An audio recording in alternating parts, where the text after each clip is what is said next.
పెద్దలారా మిత్రులారా అందరికీ నమస్తే. నేను గరిడేపల్లి సత్యనారాయణ, న్యూ లక్ష్య ఆర్గనైజేషన్. 'వీరభద్రుడు' మూవీ తమిళ మాతృకైనా ఇవాళ అన్ని భాషల్లో డబ్ చేస్తున్న పరిస్థితి వాళ్ళ నిర్మాతలకి, ఫిల్మ్ టీమ్‌కి మూవీకి సంబంధించిన టీమ్ నిర్ణయం ప్రకారం ఏదైతే ఉందో, ఆ విధంగా వెళ్తున్న పరిస్థితిని మనం చూస్తా ఉన్నాం. అందులో భాగంగా 'వీరభద్రుడు' మూవీ కూడా దేవుడిగా, వీరభద్ర స్వామిగా, అడ్వకేట్‌గా, డ్రైవర్‌గా, లాయర్‌గా, సబ్ ఇన్స్పెక్టర్, పోలీస్ ఆఫీసర్‌గా వివిధ పాత్రల్లో ఆయన జీవిస్తాడు. కోర్టులలో సమస్యలు ప్రధానమైనటువంటి ఎజెండాగా, ముఖ్యంగా కోర్టులలో సామాన్యులకి, ముఖ్యంగా ప్రజలకి, కోర్టుకొచ్చే వాళ్ళకి న్యాయం జరగకుండా ఉంటుంది. ఇందులో రాజకీయ నాయకుల అఘాయిత్యాలు, లైంగిక అత్యాచారాలు, అక్రమ డబ్బు సంపాదన ఇవన్నీ ఈ మూవీలో చూపించే ప్రయత్నం చేశారు. స్క్రీన్ సినిమా పట్టణం వీరభద్రస్వామికి సంబంధించింది. కోర్టు వేదికగా ప్రశాంత్ హీలను, హీరోయిన్ త్రిష, దేవుడిగా, హీరోగా వివిధ పాత్రల్లో హీరో సూర్య మనకి కనిపిస్తాడు. సూర్య యాదవ్, సూర్యాబాయ్ మనకి కనిపిస్తాడు వీరభద్రస్వామిగా. సో ఇది పెద్దలారా మిత్రులారా, కోర్టులో బాగా బాధ కలిగించే సన్నివేశాలు ఏంటంటే, ఒక లివర్ ట్రాన్స్ప్లాంటేషన్ పేషెంట్ ఎవరైతే ఉన్నారో, ఒక యంగ్ అమ్మాయి, ఒక 20 సంవత్సరాల ఏజ్ కలిగిన ఒక యంగ్ అమ్మాయి, వాళ్ళ నాన్నగారి ఉన్నటువంటి బంగారం దొంగలు ఎత్తుకెళ్తారు. ఆ దొంగలు రికవరీకి సంబంధించి ఆ బంగారాన్ని పెట్టి లివర్ ట్రాన్స్ప్లాంటేషన్ ఆపరేషన్కి వెళ్ళాలనుకుంటారు. ఈ క్రమంలో దొంగలను పోయి ఏడుకుంటే ఆ దొంగలు పోలీసులకు అప్పచెప్తారు.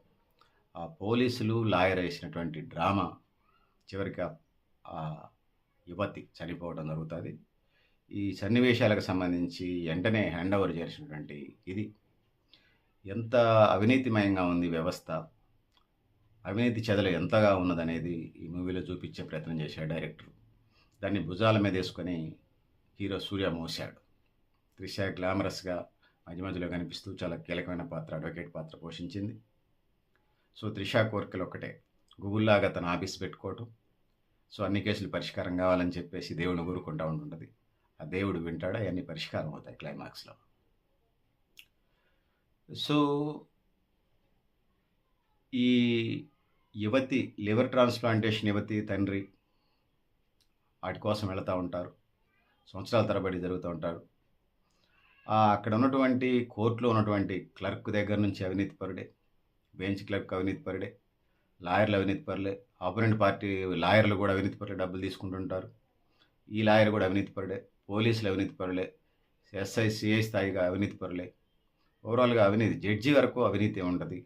ఆ విధంగా వచ్చేటువంటి క్లయింట్స్ని కేసులకు సంబంధించి ఇబ్బంది పెడుతూ సంవత్సరాల తరబడి తిప్పుతూ, అది 6 నెలల్లో, 3 నెలల్లో, నెల రోజులు అయిపోవాల్సిన కేసును కూడా 6 సంవత్సరాలు, 16 సంవత్సరాలు, 30 సంవత్సరాలు అయినా కూడా, 40 సంవత్సరాలైనా కూడా కేసులు పరిష్కారం కాకుండా ఉన్నటువంటి పరిస్థితి ఈ మూవీలో మనకి కనిపిస్తుంది. సో కోర్టు సీన్సే మనకి సినిమా యావత్తు కనిపించిన. సో ఈ లివర్ ట్రాన్స్ప్లాంటేషన్ పేషెంట్ ఎవరైతే ఉన్నారో ఆ యువతికి సంబంధించి ఇక రావటం, లాయర్ అండ్ టీంకి బిర్యానీలు కట్టడం సరిపోద్ది. అదొక దందా, అడ్వకేట్ దందా ఒకటి నడుస్తుంటుంది. ఆవిడ హ్యాండిల్ చేసిన తర్వాత వేరే వాళ్ళు తీసుకోవడానికి, ఆ ఫైల్ వెనక్కి తీసుకోవడానికి లేదు, తీసుకుంటే వాళ్ళని మట్టిలో ఉన్నటువంటి గూండాలు, లాయర్ కోట్ వేసుకున్న వాళ్ళు చాలామంది లాయర్లు ఉంటారు, 80% గూండాలే ఉంటారు అక్కడ. మట్టిలో ఉండి దాడులు చేస్తూ ఉంటుంటారు. సో ఆ విధంగా హిలన్ ప్రశాంత్ ఎవరైతే ఉన్నారో, హిలన్ ప్రశాంత్ అసం తెలుగు సినిమాల్లో కనిపించినట్టు ఆ విధంగా హడావుడి చేస్తూ ఉంటాడు.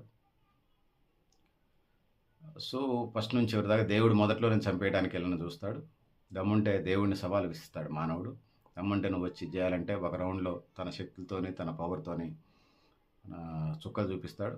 మళ్ళీ వచ్చి దేవుడితోని నువ్వు వ్యక్తిగా లాయర్గా వచ్చి కేసు డీల్ చేయాలన్నప్పుడు అక్కడికి వెళ్ళి తన పద్ధతిలో చేసుకుంటూ వెళతాడు.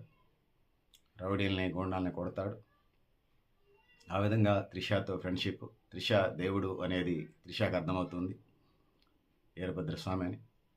సో ఓ సందర్భంలో లాయరు కేసులు తిరిగి బంగారం వచ్చే టయానికి ఆ యువతి, లివర్ ట్రాన్స్ప్లాంటేషన్ యువతి చనిపోవటం, తండ్రి ఫోన్ చేస్తే చనిపోయిందని చెప్పటం, మాకు డబ్బులు వేయండి అని అక్కడ అవినీతి చేపలు అడుగుతూ ఉంటే బంగారాన్ని ఇసిరి కొట్టడం, దేవుడి రూపంలో ఉన్నటువంటి వీరభద్రస్వామి సూర్య చూస్తూ ఉంటాడు. సో చనిపోతే ఇట్లా ప్రజలకి అందాల్సినటువంటి న్యాయం కోర్టుల ద్వారా అందట్లేదని చెప్పడం ఈ మూవీ సందేశం కనపడదు.